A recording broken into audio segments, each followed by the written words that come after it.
Hello everyone, and welcome to the 146th episode of Analyzing Evil, featuring our patron pick for September 2023, Bill Cipher from Gravity Falls. An interdimensional terror filled with as much whimsy as he is brutality, Bill is a mysterious creature of pure cosmic sadism, a monster seeking to turn the multiverse into a macabre playground, a place that can host a party of weirdness that would never end. But there's more to Bill than meets the eye, and in this video, we're going to discover all there is to know about this angular anomaly by examining the information we're given about him in the show, a few books, and the Reddit AMA that Bill did many years back, all of which give us pretty good insight into the how and why of Bill Cipher. Now without further ado, let's begin. The ancient entity we know as Bill Cipher, whose real name would cause us to evaporate with an expression of horror and ecstasy on our faces, originated in the second dimension, described by him as a dimension of flat minds, in a flat world, with flat dreams. When Bill was asked what spawned his existence, he stated that Edwin Abbott had a decent idea. Abbott was an author who wrote the satirical novella Flatland, and the purpose of this story was as follows. The book used the fictional two-dimensional world of Flatland to comment on the hierarchy of Victorian culture, but the novella's more enduring contribution is its examination of dimensions. Now, I don't think that Bill comes directly from Flatland. It's possible, as with how convoluted space-time and dimensional travel can be, it could be that Bill actually originated in the universe that Abbott manifested when he penned this story. But no, I think when Bill said that Abbott had a decent idea, that's exactly what he meant. That his story was the closest humans ever came to understanding what Bill's home dimension was really like. Here's some excerpts from Flatland that gives us some insight into what life might have been like for Bill at home. Imagine a vast sheet of paper on which straight lines, triangles, squares, pentagons, hexagons, and other figures, instead of remaining fixed in their places, move freely about, on or in the surface, but without the power of rising above or sinking below it. Very much like shadows, only hard, and with luminous edges. And then you will have a pretty correct notion of my country and countrymen. In such a country, you will perceive at once that it is impossible that there should be anything of what you call a solid kind. But I dare say you will suppose that we could at least distinguish by sight the triangles, squares, and other figures moving about as I have described them. On the contrary, we could see nothing of the kind, not at least so as to distinguish one figure from another. Nothing was visible, nor could be visible to us, except straight lines. The first means of recognition is the sense of hearing, which with us is far more highly developed than with you, and which enables us not only to distinguish by the voice our personal friends, but even to discriminate between different classes, at least so far as concerns the three lowest orders, the equilateral, the square, and the pentagon. For of the isosceles, I take no account. But as we ascend in the social scale, the process of discriminating and being discriminated by hearing increases in difficulty, partly because voices are assimilated, partly because the faculty of voice discrimination is a plebeian virtue, not much developed among the aristocracy. However, one shape can easily feign the voice of another, and with some training, that of a circle himself. So a second method is therefore more commonly resorted to: feeling. The greatest length or breadth of a full-grown inhabitant of Flatland may be estimated at about 11 of your inches. 12 inches may be regarded as a maximum. Our women are straight lines. Our soldiers and lowest classes of workmen are triangles with two equal sides, each about 11 inches long, and a base or third side so short, often not exceeding half an inch, that they form at the vertices a very sharp and formidable angle. Indeed, when their bases are of the most degraded type, not more than an eighth part of an inch in size, they can hardly be distinguished from straight lines or women, so extremely pointed are their vertices. With us, as with you, these triangles are distinguished from others by being called isosceles. Our middle class consists of equilateral or equal-sided triangles. Our professional men and gentlemen are squares and five-sided figures or pentagons. Next above these come the nobility, of whom there are several degrees, beginning at six-sided figures or hexagons, and from thence rising in the number of their sides till they receive the honorable title of polygonal or many-sided. Finally, when the number of the sides becomes so numerous, and the sides themselves so small, that the figure cannot be distinguished from a circle, he is included in the circular or priestly order, and this is the highest class of all. It is a law of nature with us that a male child shall have one more side than his father, so that each generation shall rise one step in the scale of development and nobility. Thus the son of a square is a pentagon, the son of a pentagon, a hexagon, and so on. So if everything in the second dimension that Bill originates from is similar to, or the same as what I've just described to you, we can assume that Bill's home was quite a boring and uneventful place to live in. The society his brethren built was strict, rigid, and no nonsense, a world where upward mobility is nearly non-existent if you're born the wrong shape. But what makes this plane all the more dreary is how similar and plain the world around you is. Sure, you can identify others by touch and sound, but everything you see, no matter what it is either a dot or a line. And if you're more free-spirited and imaginative, that gets really boring really fast. A flat world inhabited by flat minds, dreaming flat dreams. But not Bill. Bill was more than just a line on a flat plane, and he wanted more. So to free himself from this bland existence, he burned his entire dimension and all the people in it to a crisp. Now on the surface, this seems to be an inherently cruel and sadistic act. However, there is one thing that we don't know about Bill's people that would make quite the difference in how and why Bill eventually ended up destroying his home. That being whether or not Bill was the only one with powers in the second dimension, or if everyone had powers, and they were regulated by rules, laws, and social hierarchy that ensured they didn't get out of hand. Why we're even talking about these different possibilities in the first place is because of the word Bill uses when he explains what he did to his home.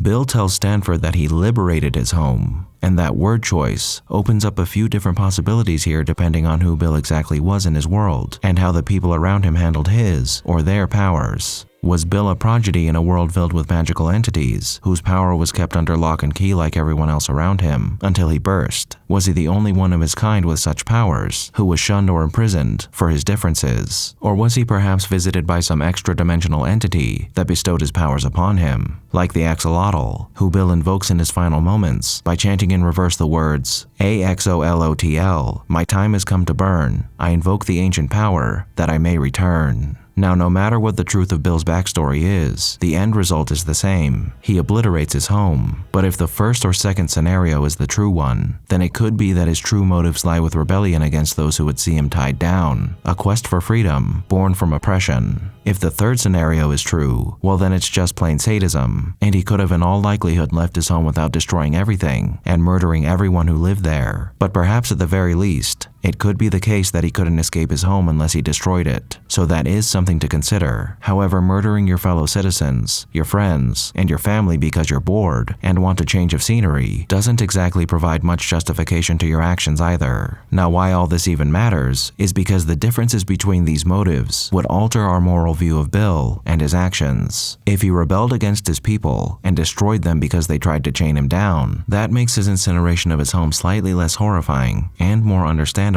than it would be if he simply burned everything because he was bored. Mind you, burning one's home and all the people living in it is an incredibly abhorrent thing to do no matter what your motive is. But at least if he did it for the sake of freedom, we might be able to say, alright, I get it. You wanted to be free, but did you really have to go that far? But if the latter is true, it's just plain sadism, or perhaps a desperate act of cruelty that can't really be justified. So is who Bill is now born from the corruption of a noble desire for freedom, or has he simply always been a sadistic monster who does what he pleases no matter what it might cost others? We might never know, but it is interesting to consider that Bill might not have always been the eccentric maniac he shows himself to be throughout this story. We are given a bit more in regard to the possibilities of his backstory, but we'll talk about that a little later. For now, let's leave the realm of possibilities and examine what we're given about Bill in this series. After Bill destroyed his home, he escaped to an empty dimension known as Dimension Zero, which was thereafter known as the Nightmare Realm. As described by Ford in the third journal, the Nightmare Realm is a seething intergalactic foam between dimensions, a lawless, unstable crawlspace between worlds that only the strangest and most unknowable beings call home. A place that, due to its lack of consistent physics or rules, is one day fated to self-destruct. Now, for a time, Bill seems to have felt quite at home in his new dimension. He had variation, a pack of weirdos to cause mischief with, and the right to call himself king of the land that he resided in. However, much like the second dimension, this realm soon became a bore for Bill. As though it was filled with chaos, he was limited by what little fun came his way, and because he never acquired a third-dimensional form for himself, he was unable to free himself from this new prison that he had created. But he wasn't totally helpless. Though he couldn't physically manifest himself in other dimensions, he could infest the minds of others so he might coax them into doing his will. All he needed now was a dimension worthy of being used as his own personal playground, which he found in Dimension 46, the world of the Pines family. Bill was attracted to our dimension for one specific reason: Gravity Falls, the epicenter of weirdness in our realm that was born with the crash landing of an alien spacecraft millions of years ago. After Bill discovered this strange paradise, he endeavored for thousands of years to make it his own by infecting various minds and inspiring them to create art and monuments that reflected the image of this strange god that appeared to them in their dreams and beyond. The Egyptians seem to have been the first humans to come into contact with Bill, as after summoning him and attempting to create a portal for him, which only worked for 10 minutes and let out a jackal-headed man that the Egyptians came to know as the god Anubis, they erected the pyramids as a monument to Bill, hoping to quell his wrath. The natives of Gravity Falls are the next verified group of people to meet Bill. Bill likely told these people that he was a god, and he managed to convince one of their shamans named Modoc to build a portal made out of twigs. But once he learned of the prophecy foretelling the cataclysm that would follow Bill's attainment of a physical form, he lit himself and his portal on fire to prevent his arrival. George Washington struck a deal with Bill to receive valuable information that would help him in his war against the British. But when the steam-powered portal he built failed, Bill haunted him with terrible nightmares that caused him to grind his teeth to dust. And it seems the only thing that stopped this haunting was President Washington paying tribute to him by adding his image to the dollar bill. In exchange for help faking the moon landing, Stanley Kubrick was supposed to convince NASA to build a portal. But when NASA rejected his proposal, Bill plagued Mr. Kubrick with the same bevy of nightmares that he inflicted upon the first president. Bill's latest victim, Stanford Pines, essentially completed the portal Bill needed to enter our world, after Bill promised to help him unravel the weirdness of Gravity Falls. But once Fiddleford McGucket was sucked into the portal during the first trial and glimpsed Bill removing his exoskeleton to feed, he came back traumatized, which prompted Ford to speak to Bill about what he'd seen, a conversation that subsequently drove Ford to abandon his project and attempt to erase all traces of Bill and the portal so his plans might be stopped. Now, as you can see, each time Bill attempts to convert someone to his cause, he doesn't just try to intimidate them into doing his will. He offers them a deal, as Bill is ever the sly manipulator when he's dealing with people who might hold the key to his corporeal form.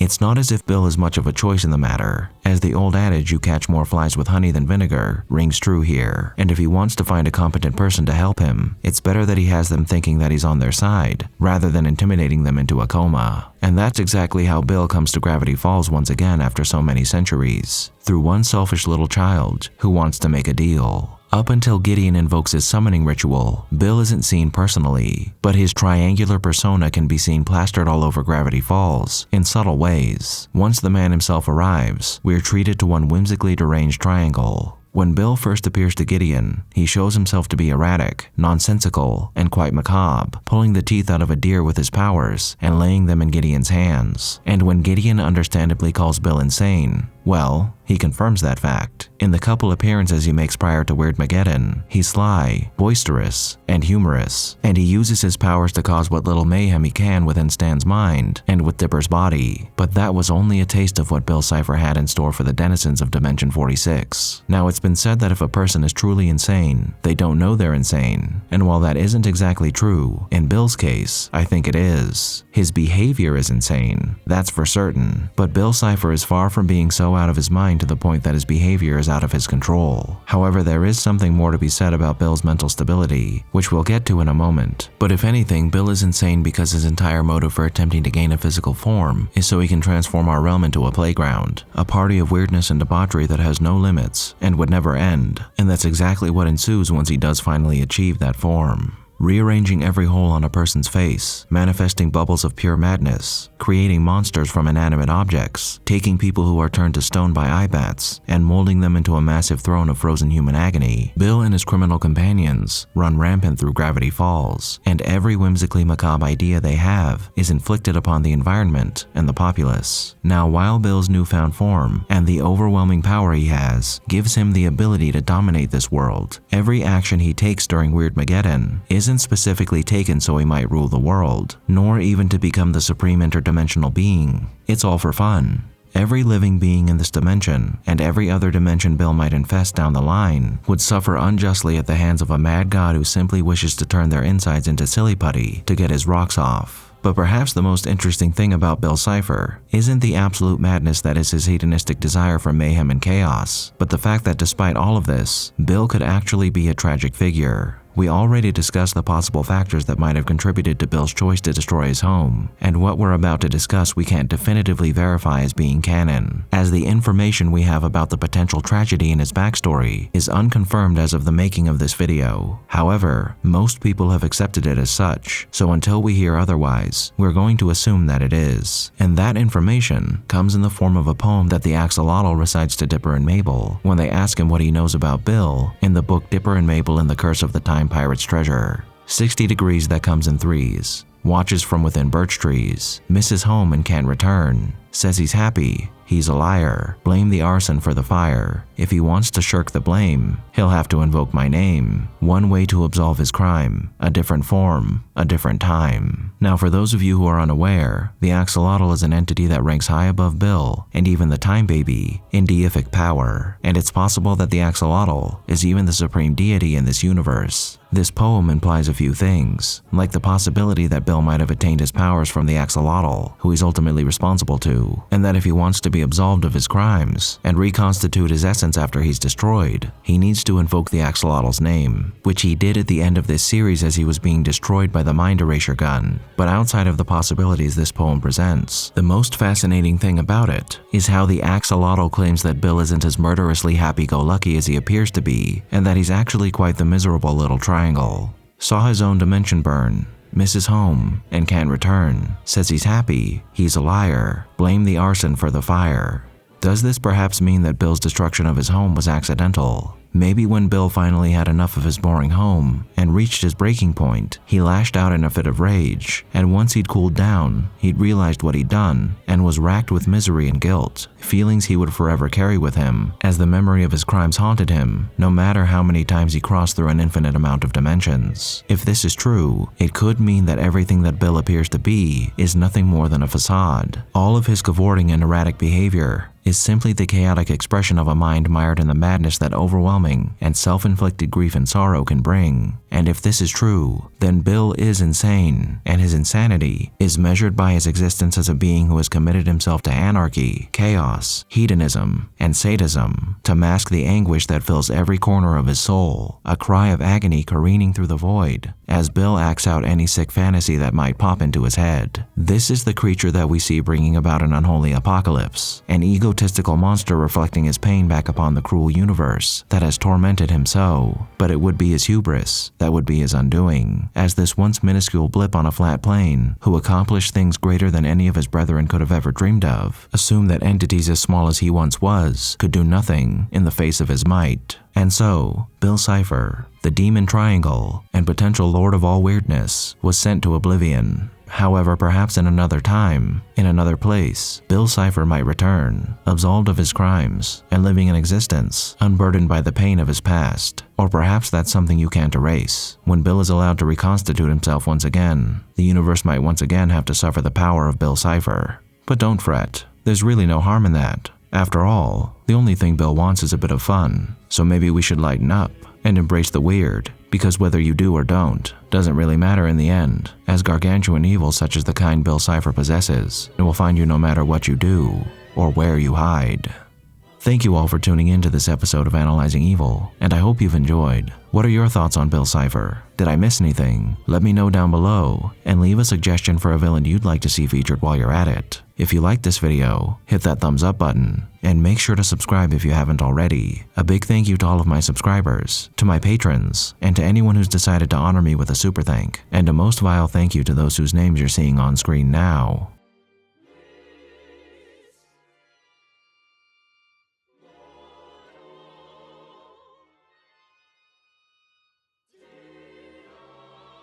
Join the channel's Discord server and subreddit to interact with myself and the community, and follow me on the social media platforms listed below to keep up with the channel. As always, thanks for watching, and I'll be seeing you soon.